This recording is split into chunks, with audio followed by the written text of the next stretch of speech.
If I have to make $1,000 a month from next month, all these are all free tools, right? And they sell that online on Facebook Marketplace and they turn a profit of $3,000 a month. Let's say you make great Indian food, start a different service. With interest rates increasing, people not qualifying for homes, the interest rates and the payments on existing mortgages going up, there is a lot of doom and gloom in the market. And the media makes it look even worse. The feeling many British Columbians share as they try to grapple with this latest increase. Life these days is expensive enough. So if you have a mortgage with a variable rate, it will cost you more.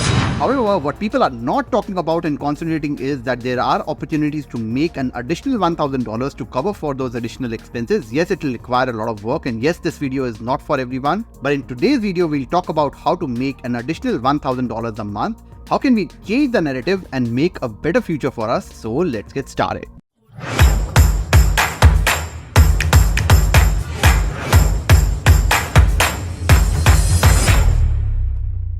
So in today's video, we'll be talking about if I have to make $1,000 a month from next month, where do I start? I'll be talking about top 5 things that are the easiest to start next month. Now, I'm not saying it's the easiest to do in sense of your hard work. Hard work will still be required and the time will still be required. It's not easy, but it's quick to start. So when I say easiest, it's basically the quickest to start next month.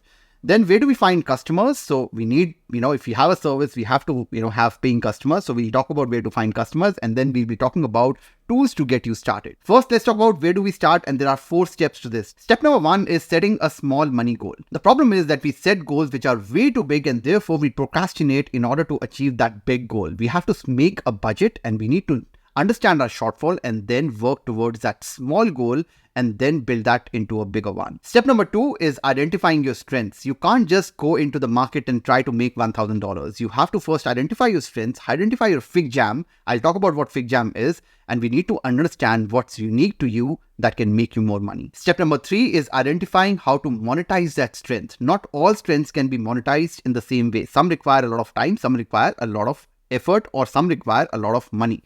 So we'll talk about how to make an action plan to take you closer to your money goal. And in the end, we'll talk about taking action and finding the time to implement. So first, let's talk about setting a small goal. And the number 1 thing that we need to do is tracking your expenses for the last 3 months. Now, in order to make things simpler for you, you just need to go to my website and download the expense tracker from there and start tracking your expenses. You need to do it for the past 3 months in order to understand where you are spending money. So let's assume that you have done it for the last 3 months using the tracker, and your monthly expenses on average are coming out to be $5,500. Your monthly net income after taxes that you are getting in your bank account is, let's say, $6,000. That's the household income. If you have 2 people, then obviously, it's the entire household income. Now that you know your expenses and you know your net income, we have to save 20%. So when your salary comes in, you have to save 20% of that, which is $1,200. So 20% of $6,000, which is $1,200, to have 3 months of expenses saved in your bank account. So your expenses are close to $5,000 multiplied by 3, $15,000. That's your money target. So it takes about, I would say, 9 to 10, 11 months if you are really frugal in order to save that $15,000. The moment you save that $15,000, you can keep it in a high interest savings account. You don't have to spend it. You don't have to invest it. That's for a rainy day fund that you need to do. And then you don't stop here. Once you have the emergency fund, we need to start investing, and you need to start investing the 20%, which is $1,200, into TFSAs, ETFs. I've made many videos on that. Maybe have a real estate fund that you need to, fund towards a big investment that you need to make. Again, it's $6,000. Some people are making much more than that. Some people are making much less than that. But 20% is what you should do. I'll get to how the goal is calculated now. Let's say after you do the $1,200, from $6,000, $1,200 is already going towards savings or investment. You're left with $4,800. That means your expenses are actually more than what you are left with after your saving goal and your investing goal is met. That means that we have a shortfall of $700 that we need to make up from somewhere. That's your small money goal that you are creating for your side hustle. I would highly encourage you to do this exercise and make sure that you're paying yourself first. That means your 20% has to come out of your top line net income that you're getting from your salary. And after that, whatever is left, you need to look at the deficit from your expenses, and that would be your small money goal. And now you have a number that you are running towards. So let's go back to our 4-step process. We now have a small money goal. We need to earn minimum $700 a month additional to meet our expenses. Now in step number 2, we need to identify our strengths. And this is something that I teach in my First Job Accelerator. It's not happening for a while, but you need to understand your fig jam. Fig jam means fuck, I'm good, just ask me. That's just an Australian slang that we use. And it's your unfair advantage in under 15 words. Now I'll give you an example. For example, I'm an insights manager. I was an insights manager. I've been in research for a long time. And my fig jam is I can turn any amount of information into 5 decisive slides. Now, I can have a very technical fig jam because I used to work on research models, but my fig jam is I can turn any amount of information into 5 decisive slides. Simran's fig jam, because she's an app developer, Simran is my wife for anyone who doesn't know. She's an app developer and her fig jam is I love to solve problems with code. Now she's a React Native developer. She can also have a very technical unfair advantage, but she loves to solve problems with code.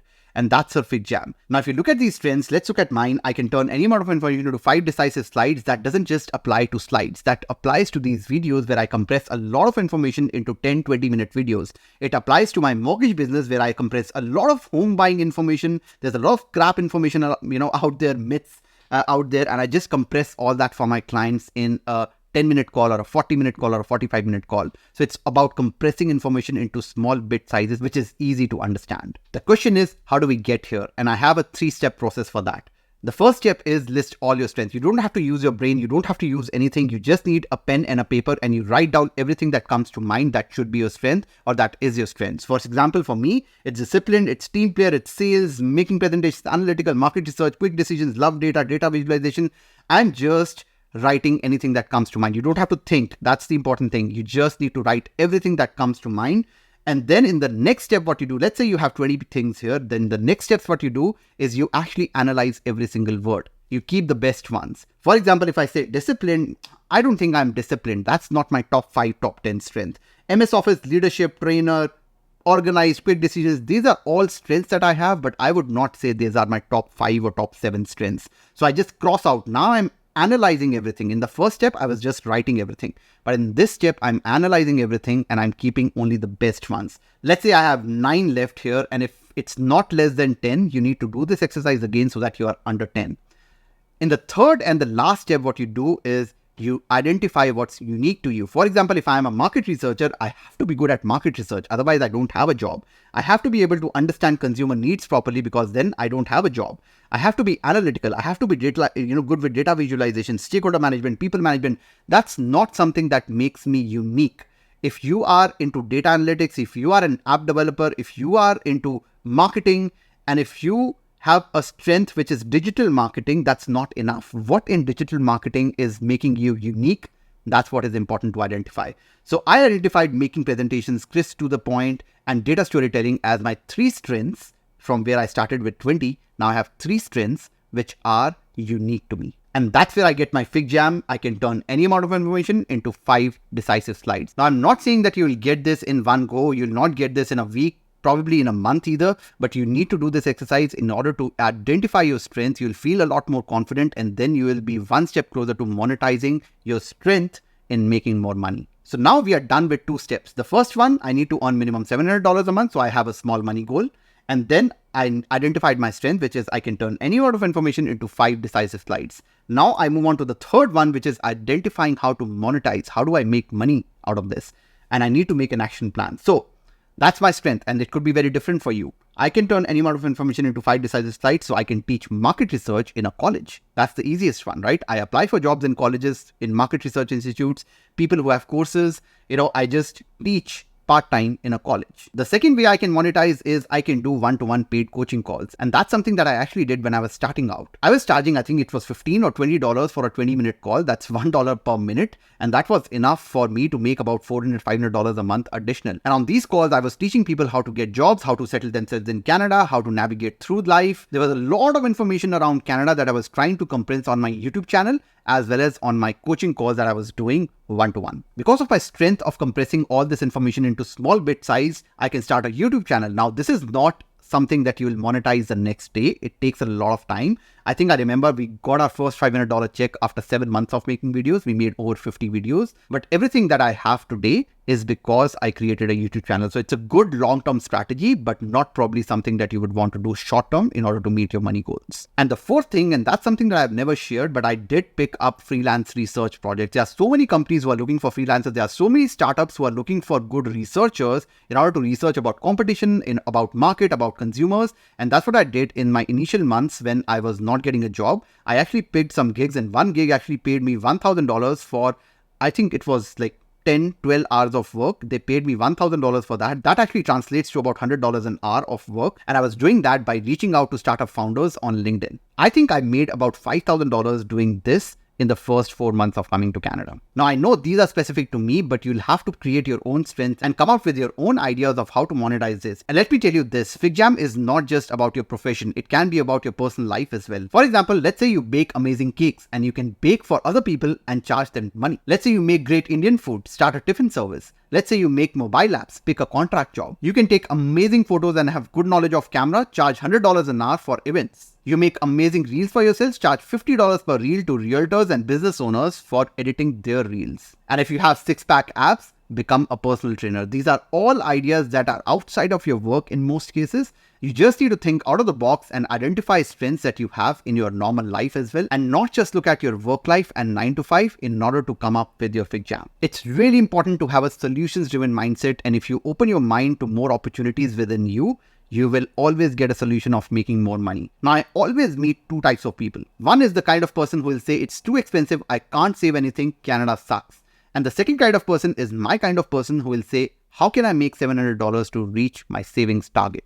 Now I have nailed my step 3 as well, where I know how to monetize that. So what I'll do is I'll start making reels about job search and monetize using one-to-one consultation calls on how to find your first job in Canada. If you have been following me for a long time, you know that I have actually done this very successfully. I make about $25,000 to $30,000 doing this. It's not one-to-one consultation calls, it's more group coaching sessions, but I make about $25,000 to $30,000 a year doing only this. And the last step, and I don't have a slide for this, it's taking action and finding the time to implement. And taking action is directly proportional to how badly do you want to improve your life. There are certain people who cannot give up on their weekends. There are certain people who cannot give up on restaurants, on eating out, on going out with friends. There are certain people who just want the adrenaline rush that you get from buying stuff that they don't need, and that's okay. But if you have watched the video till here, I know that you are not one of those people and you want to improve your life. I just gave you an overall blueprint of how to build your life and how to build that side hustle. You just need to implement that for yourself. Now, I do have a slide on the top 5 side hustles. However, there's no magic pill because you need to choose your hustle based on your strengths. If I want to open a restaurant, I don't know anything about a restaurant, I just can't open it. That cannot be my side hustle. Not yet. I need to have a partner maybe who understands how to build a restaurant, and then it could be a hustle that I, go towards. But you need to choose based on your strengths. However, I would tell you how I would have earned $1,000, and I actually did a few of these things. I would be an expert at one thing and teach that online. For example, I educated myself on how to get a job. My experience also complemented that. My struggles in Canada also complemented that. But I also talked to 7 or 8 different recruiters in depth in order to make that course. I became an expert in one thing on how to get your first job in Canada, and I used to teach it online. And now I'm making $25,000 to $30,000 a year doing that. Now, the second thing that I would have done is flipping things on Facebook Marketplace. There's so many cheap things that you can get off, the flea market or the farmer's market, or there's so many things that you can even get online, and you can use arbitrage to sell those on Facebook Marketplace. I do know one person who has a budget of $1,000. They buy $1,000 worth of stuff from Value Village, which is like a flea market, and they sell that online on Facebook Marketplace, and they turn a profit of $3,000 a month. So they are buying stuff for $1,000 and then they're selling this for $4,000 online. Now, it requires a lot of effort, and everything of value does require a lot of effort, but that's one way of making a living. The third thing that I would have done, because I was doing a lot of reels for myself and I was doing a lot of, video editing in the beginning of my business, I would edit reels for other businesses. I'll reach out to realtors, I'll reach out to mortgage agents, I'll reach out to people who actually make reels, but their reels are not strong enough or they don't get the time to edit. Ask them if they would want help editing their reels, and then charge them $500, $1,000 a month to do a few reels every single week. Like I said before, I was doing freelance projects. So if you are an app developer, if you are an IT, that's an easy one for you. You go to Fiverr, you pick up a contract job, off the internet, and that's one way of making additional money. And then because we painted our condo, we know exactly how much paint is required, what kind of paint is good, what's not good, how to do it. We do know that. I hated it. But you don't have to love what you're doing because it's just for a small money goal. But I would have painted homes over the weekend. These are all 5 things that I can actually start tomorrow, and I don't have to invest a lot of money to do these things. And I can make, it will require a lot of effort, but I can make $1,000 a month starting tomorrow or next month. Now let's talk about how to find customers, and the best place to do that is marketing it on Facebook groups and communities. There are so many groups out there. You just need to put it out there, give enough value to people, and they would want to look at your profile and know what you're doing and reach out to you.